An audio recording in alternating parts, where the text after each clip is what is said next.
সমুদ্রের মাঝখানে এমন কিছু জেল আছে যেগুলো থেকে পালানো মানেই মৃত্যু। একসময় এসব জায়গাকে বলা হতো মানুষের জন্য তৈরি করা নরক, কারণ এখান থেকে পালানোর চেষ্টা মানে ছিল মৃত্যু। আজ হয়তো জায়গাগুলো দেখতে সুন্দর, কিন্তু একসময় এই সৌন্দর্যই ছিল মানুষের জন্য তৈরি করা ভয়ানক ফাঁদ। Number one, Alcatraz Island, USA. Alcatraz Island আমেরিকার সান ফ্রান্সিসকো উপমহাসাগরের মাঝখানে অবস্থিত।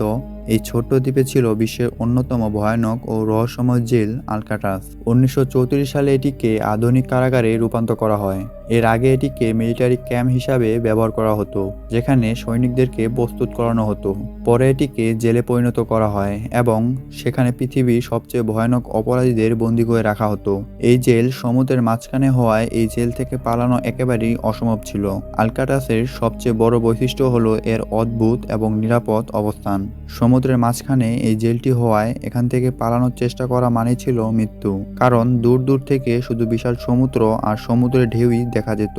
এই জেলটির মধ্যে অনেক বড় বড় অপরাধীদের বন্দী করে রাখা হতো, যেমন আল ক্যাপন, যাকে পুরো দুনিয়া চিনত, জর্জ মেশিনগান কেলি, রবার্ট স্ট্রাউক, যাকে সবাই দ্য বার্ডম্যান অব আলকাটাস নামেও চিনত। এই জেলের একটি ঘটনা আছে। 1962 সালে 3 অপরাধী, ফ্রাঙ্ক মরিস, জন এগলিন, ক্ল্যারেন্স এগনিল, তারা এখান থেকে পালানোর চিন্তা ভাবনা করে। তারা সাবান এবং কাগজ দিয়ে তারা তাদের নিজেদের চেহারার নকল মাস্ক বানায় এবং তারা তাদের সেলসের মধ্যে গর্ত খুঁড়ে সমুদ্রের দিকে পালানোর চেষ্টা করে। এই পালানোর চেষ্টা ছিল বিশ্বের সবচেয়ে কঠিন ও রহস্যময় পালানোর চেষ্টা। এরপর আর কখনো তাদের কোনো খোঁজ পাওয়া যায়নি। অনেকেই বলে তারা হয়তো সমুদ্রের ঢেউয়ে হারিয়ে গেছে, আবার কেউ বিশ্বাস করে তারা হয়তো সব বাধা পেরিয়ে একটি নতুন জীবন খুঁজে পেয়েছিল। কিন্তু আজও কেউ জানে না আসলে কি হয়েছিল তাদের সাথে। আলকাটাস জেলটি সমুদ্রের থেকে প্রায় 2 কিলোমিটার ভিতরে নির্মাণ করা হয়েছিল। এর চারপাশের সমুদ্র ছিল অত্যন্ত বিপজ্জনক ও বিশাল। এই জেল থেকে পালানো মানে ছিল মৃত্যু। আলকাটাসের ভেতরের পরিবেশ ছিল এতটাই ঠান্ডা ও ভয়ানক যে সেখান থেকে পালানোর চিন্তাই ছিল অসম্ভব স্বপ্ন। আলকাটাস ছিল এমন একটি ভয়ানক জায়গা যেখানে পৃথিবীর সবচেয়ে বিপজ্জনক অপরাধীদের বন্দী করে রাখা হতো। একসময় এই জেল ছিল আতঙ্কের প্রতীক। যদিও আজ আলকাটাস জেলটি বন্ধ, কিন্তু আজও কিছু ঘটনা রহস্য হয়ে সেই জেলের সাথে থেকে যায়। নাম্বার টু, ইল সেন্ট মার্গুরিট প্রিজন। নীল সমুদ্র দেখতে যতটা শান্ত, কখনো কখনো সেই শান্তির মাঝে লুকিয়ে থাকে এমন কিছু রহস্য যা মানুষের আত্মাকেও কাঁপিয়ে দেয়। ফ্রান্সের নিস শহরের কাছে মেডিটেরিয়ান সাগরের মাঝখানে অবস্থিত একটি ছোট্ট দ্বীপ ইল সেন্ট মার্গুরিট। দ্বীপটিতে ছিল এক ভয়ানক ও রহস্যময় জেল, যার চারপাশে আজও ঘুরে বেড়ায় ইতিহাসের সবচেয়ে রহস্যময় কিছু গল্প। শুরুতে এই দ্বীপটি একটি সামরিক নজরদারি কেন্দ্র হিসাবে ব্যবহার করা হতো, কিন্তু 17শো শতাব্দীর দিকে এটিকে জেলে রূপান্তর করা হয়। এই জেলের মধ্যে বন্দী ছিল এক রহস্যময় ব্যক্তি, যার পরিচয় আজও কেউ জানে না। The man in the iron mask, লোহার মাস্ক পরা সেই মানুষটিকে। তার আসল পরিচয় আজও কেউ নিশ্চিতভাবে বলতে পারে না। তার মুখ সবসময় ঢাকা থাকতো লোহার মুখোশে, এবং বছরের পর বছর তাকে এই জেলের মধ্যেই বন্দি করে রাখা হয়েছিল। কেউই বলতে পারে না সেই মানুষটি কে ছিল, কেনই বা তাকে লোহার মাস্ক পরিয়ে রাখা হতো। ইতিহাসের পাতায় আজও সেই ব্যক্তির পরিচয় রহস্য হয়ে আছে। ইল সেন্ট মার্গুরিট এর অবস্থান এই জায়গাটিকে আরো বেশি ভয়ানক করে তোলে। চারদিকে শুধু খোলা সমুদ্র, দূর দূরান্তে কোথাও কোনো পার নেই। এই জেল থেকে পালানোর চেষ্টা মানে ছিল মৃত্যু। না ছিল কোনো নৌকা, না কোনো সেতু, না কোনো সাহায্য। আজও সেখানে পৌঁছাতে হলে সমুদ্রের ঢেউয়ের সঙ্গে লড়াই করে নৌকায় যেতে হয়। এই জেলটি বাইরে থেকে দেখতে যতটা সুন্দর, ভিতর থেকে দেখতে তার চেয়েও বেশি ভয়ানক। এই জেলটি হয়তো ইতিহাসের সবচেয়ে বিখ্যাত জেল নয়, কিন্তু এই জেলের কিছু গল্প আজও ইতিহাসের পাতায় রহস্য হয়ে আছে। Number three, Robben Island prison. যদি কোনো জেলকে নরক বলতে চাও তাহলে এই জেলকে বলা যায়, কারণ এই জেল নরকের চেয়েও বেশি ভয়ানক ও অমানবিক।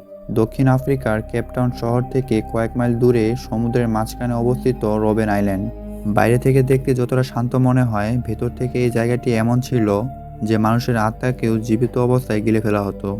রবেন আইল্যান্ড এই জেলটি বহু শতাব্দী ধরে থাকলেও 20 শতকে এসে এটিকে রাজনৈতিক বন্দীদের জন্য ব্যবহার করা হয়, যেখানে মহান নেতা নেলসন ম্যান্ডেলাকে 18 বছর বন্দী করে রাখা হয়েছিল। কিন্তু এটি শুধু একটি জেল ছিল না। এখানে বন্দীদের উপর মানসিক ও শারীরিকভাবে কঠোর নির্যাতন চালানো হতো। তাদের বাধ্য করা হতো খনিতে কাজ করতে, প্রচণ্ড রোদে পাথর ভাঙতে এবং বন থেকে কাঠ কাটতে।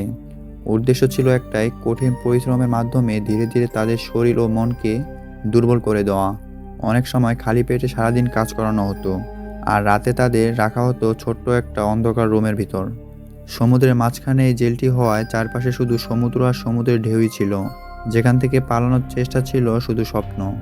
আর যদি কেউ পালানোর চেষ্টা করত, তার শেষ পরিণতি ছিল সমুদ্রের বিশাল ঢেউ আর সমুদ্রের হাঙ্গরের মুখে পড়া।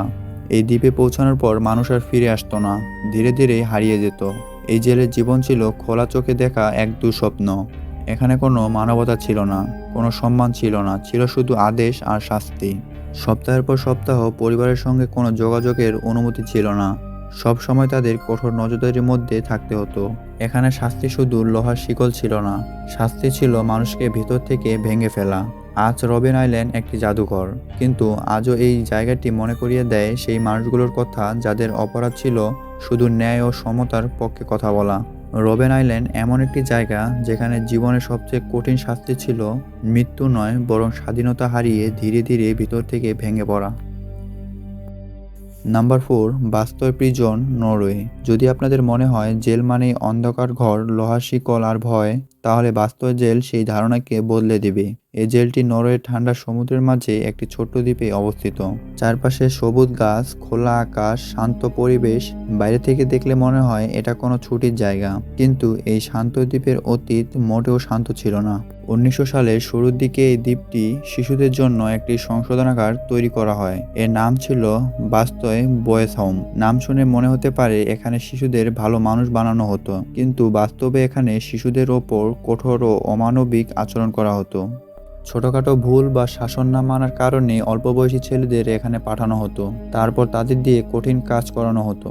ঠান্ডার মধ্যে মাঠে কাজ করা, কাঠ কাটা, পাথর ভাঙা এবং একা করে রাখা আর ভয় দেখিয়ে তাদের মানসিকভাবে ভেঙে দেওয়া হতো। 1915 সালে এক 11 বছর বয়সী শিশু এই আচরণের বিরুদ্ধে প্রতিবাদ করার চেষ্টা করে, কিন্তু তাকে মারধর করে এবং সে মারা যায়। এই ঘটনা তখন পুরো নরওয়ের বড় আলোচনার বিষয় হয়ে ওঠে। তবুও এই দ্বীপে যা ঘটেছিল তা বহু বছর মানুষের কাছ থেকে লুকিয়ে রাখা হয়। এখানে শিশুদের সংশোধন করা হয়নি, তাদের নীরবে কষ্ট দেওয়া হয়েছিল। অনেক বছর পর পরিস্থিতি বদলায়। 1970 সালের পর এই জায়গাটিকে একটি আধুনিক সরকারি জেলে রূপান্তর করা হয় এবং এখন এখানে প্রাপ্তবয়স্ক অপরাধীদের রাখা হয়। আজ বাস্তব জেল পৃথিবীর সবচেয়ে মানবিক জেলগুলোর একটি বলা হয়।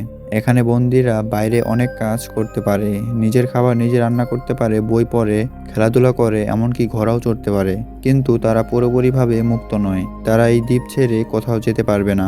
চারপাশে সমুদ্র আর সবকিছুই নজরদারির মধ্যে থাকে। অর্থাৎ স্বাধীনতার মতো জীবন থাকলেও তারা এখনো বন্দী।